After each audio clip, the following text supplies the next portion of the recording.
Hey, hey, hey, good morning. Sharon Horne-Ellstrom here with the 19th major cause of failure. And some of you might be thinking, well, it could be your selection of mask today, Sharon, is the 19th major cause of failure. But really, it's not. Today's major cause of failure is the wrong selection or the wrong choice of your vocation. Now, I don't know about you, but I do know that I have selected industries and vocations and jobs and things that I'm going to do that haven't matched with my core values and the things that I love to do. And whenever I've made those choices and made those selections, I have struggled to be successful in those endeavors, primarily because I didn't love them. I didn't feel good about what I was doing in those areas. For example, the ex-husband and I did real estate for several years, and we were working with people that were struggling with their mortgages, both in terms of short sales and foreclosures. And I did a lot of the negotiating with the lenders and the loss mitigators, they're called. They're the people that negotiate people's loans when they're in default or in trouble. And they're not the nicest people to work with. And I found that type of work and activity absolutely soul-sucking. It was negative and horrible, and it was really, really contrary to what I believe and how I want to feel when I'm working. And although we were helping a lot of people, the work that I had to do on a day-to-day basis just ate away at me and made me feel terrible. I hated doing it.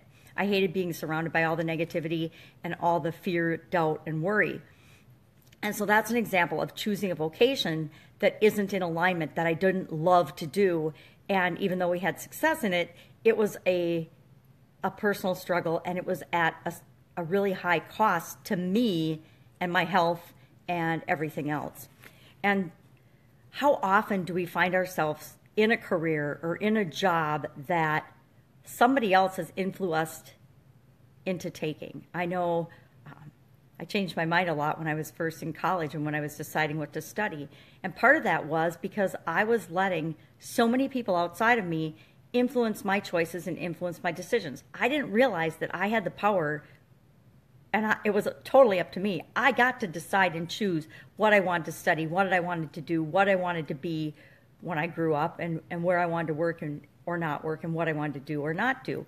But, you know, when you're 17, 18 years old, you don't always know that you've got that choice and that it is up to you to decide what you want to do and what you want to study. So I changed my major, like, I don't know, probably 6 or 7 times at least before I finally decided that I was going to study engineering.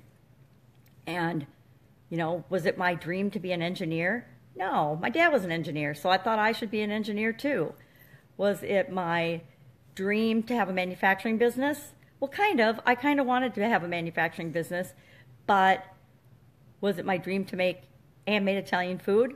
No, it wasn't. That wasn't the type of manufacturing I had always imagined myself doing, but I was really successful at it.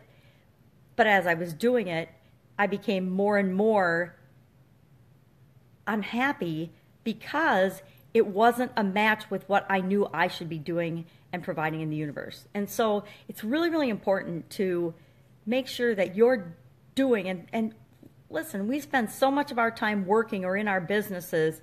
It's really imperative that we love what we do, that we love the people that we're working with, that we love those that we're serving. And so if you're finding yourself in an occupation or a vocation or a job or a business or working with people that you don't love working with every single day, it's time to start making some changes and asking yourself, who do I really want to work with?